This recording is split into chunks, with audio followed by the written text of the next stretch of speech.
Radiations काफी खतरनाक हो सकती हैं, स्पेशली कुछ टाइप के रेडिएशंस। इन हार्मफुल रेडिएशंस को हम आयनाइजिंग रेडिएशंस कहते हैं। आयनाइजिंग रेडिएशंस वह रेडिएशंस होती हैं जिनमें इतनी ज्यादा एनर्जी होती है कि वह एक एटम से इलेक्ट्रॉन को बाहर निकाल सकती हैं। आप ऐसी आयनाइजिंग रेडिएशंस को एक गाइगर काउंटर के थ्रू मेजर कर सकते हैं। अगर आप ऐसे ही एक गाइगर काउंटर को लेके एक बनाना के पास जाएं, तो आपको गाइगर काउंटर से आवाज आना शुरू हो जाएगी। यह आवाज यह दिखाती है कि उस बनाना से आयनाइजिंग रेडिएशंस आ रही हैं। तो क्या इसका मतलब एक बनाना से हार्मफुल आयनाइजिंग रेडिएशंस आती हैं और क्या हमें इनसे दूर रहना चाहिए? तो ऐसा नहीं है। बनानास पोटेशियम में रिच होते हैं और इनमें से कुछ पोटेशियम एटम्स रेडियो एक्टिव होते हैं जिनसे आयनाइजिंग रेडिएशंस निकलती हैं। लेकिन एक बनाना से एक घंटे में सिर्फ 0.1 माइक्रोसीवर्ट्स के अमाउंट की ही रेडिएशन निकलती है। सीवर्ट वह स्केल है जिस पे हम आयनाइजिंग रेडिएशन के अमाउंट को मेजर करते हैं। अगर आपको 2 सीवर्ट की आयनाइजिंग रेडिएशन एक साथ मिल जाए तो आपकी उसके बहुत जल्दी बाद ही मौत हो जाएगी। अब क्योंकि हम बनानास और कई सारे और रेडियो एक्टिव फूड खाते रहते हैं, इसीलिए हम ह्यूमंस भी रेडियो एक्टिव होते हैं।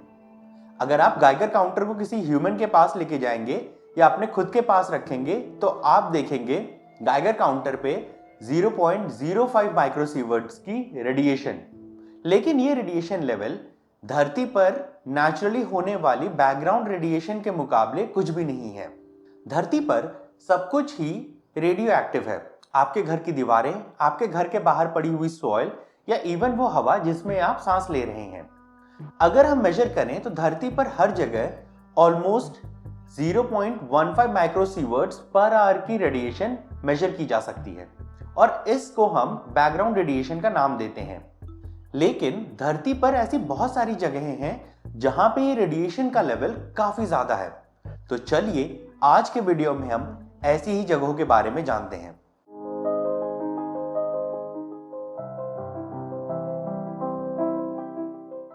अब कुछ ऐसी जगह हैं जो अभी आपके दिमाग में आ रही होंगी जहां पे आप एक्सपेक्ट करेंगे कि हायर अमाउंट्स ऑफ रेडिएशन दिखेगा, जैसे कि हिरोशिमा। ये है हिरोशिमा का पी स्टार। यही वो एग्जैक्ट जगह थी जहां पर धरती पर सबसे पहली बार एक न्यूक्लियर वेपन यूज किया गया था। लेकिन उस इवेंट के 75 इयर्स के बाद इस जगह पे रेडिएशन का लेवल सिर्फ 0.3 माइक्रोसीवर्ट्स पर आवर है। अब चेक रिपब्लिक में उस माइन को देखते हैं जहां पर यूरेनियम सबसे पहली बार डिस्कवर हुआ था। इसी जगह से मैडम क्यूरी को अपने रेडियो एक्टिव मटेरियल्स के एक्सपेरिमेंट्स के लिए रॉ मटेरियल्स मिले थे। इस जगह से आज ऑलमोस्ट सारा यूरेनियम निकाला जा चुका है और अब इस जगह पे रेडिएशन का लेवल सिर्फ 1.3 माइक्रोसीवर्ट्स पर आवर है।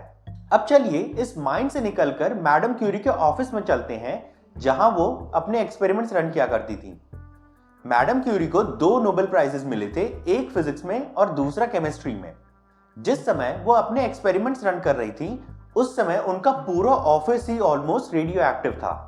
लेकिन आज बहुत ही कम चीजें रेडियो एक्टिव बची हैं उनके ऑफिस में। उनके ऑफिस के डोर का हैंडल और उनकी चेयर ही आज सबसे ज्यादा रेडियो एक्टिव मटेरियल्स हैं उस जगह पे। और इन दोनों ऑब्जेक्ट से लगभग 1.5 माइक्रोसीवर्ट्स पर आवर की रेडिएशन आ रही है। अब यहां से न्यू मैक्सिको चलते हैं ट्रिनिटी बॉम्ब साइट पर। यही वो जगह थी जहां पर धरती पर सबसे पहली बार न्यूक्लियर वेपन को टेस्ट किया गया था। इस जगह पे इतनी ज्यादा हीट रिलीज हुई थी कि यहां आसपास पड़ी हुई सैंड फ्यूज होके एक ग्रीन ग्लास जैसे मिनरल में कन्वर्ट हो गई थी। इस मिनरल को ट्रिनेटाइट नाम से जाना जाता है।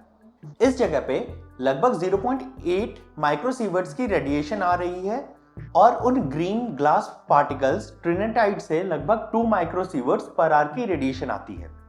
लेकिन इन सारी जगहों के मुकाबले आपको ज्यादा रेडिएशन एक प्लेन में ट्रैवल करते समय मिलेगी। धरती की सरफेस पे हम हमारे एटमॉस्फेयर की वजह से सन से आ रही आयनाइजिंग रेडिएशन से काफी हद तक बचे रहते हैं। लेकिन एक फ्लाइट में जैसे जैसे हम ऑल्टीट्यूड गेन करते हैं या हाइट गेन करते हैं वैसे वैसे एटमॉस्फेयर थिन होते जाता है और सन से आने वाली आयनाइजिंग रेडिएशन हम तक ज्यादा आसानी से पहुंच सकती है। 35,000 फीट कि ऊंचाई पे लगभग आपको 3 माइक्रोसीवर्ट्स पर आवर की रेडिएशन झेलनी पड़ सकती है। अब चलिए उस जगह पे चलते हैं जिसका कि नाम शायद आपके दिमाग में सबसे पहले आया होगा रेडिएशन का नाम सुन के। अप्रैल 26, 1986 को चेरनोबिल न्यूक्लियर पावर प्लांट के रिएक्टर 4 में एक एक्सीडेंट हो गया, जिसकी वजह से वहां पे न्यूक्लियर मेल्टडाउन हो गया। इस रिएक्टर में न्यूक्लियर फिशन रिएक्शन अनकंट्रोल्ड हो गया और उससे इतनी ज्यादा हीट रिलीज हुई कि उसने पूरे रिएक्टर को ही उड़ा दिया और आसपास के एरिया और हवा में रेडियो एक्टिव मटेरियल्स को फैला दिया। लेकिन इस रिएक्टर के कंपाउंड में आज आपको सिर्फ 5 माइक्रोसीवर्ट्स पर आवर की ही रेडिएशन देखने को मिलेगी।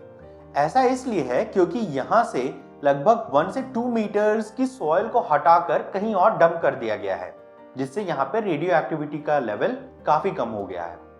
यही सेम प्रोसेस फुकुशिमा जापान में भी किया गया था 2011 के न्यूक्लियर एक्सीडेंट के बाद। फुकुशिमा एक्सक्लूजन जोन में आपको आज 5 से 10 माइक्रोसीवर्ट्स पर आवर की रेडिएशन देखने को मिलेगी।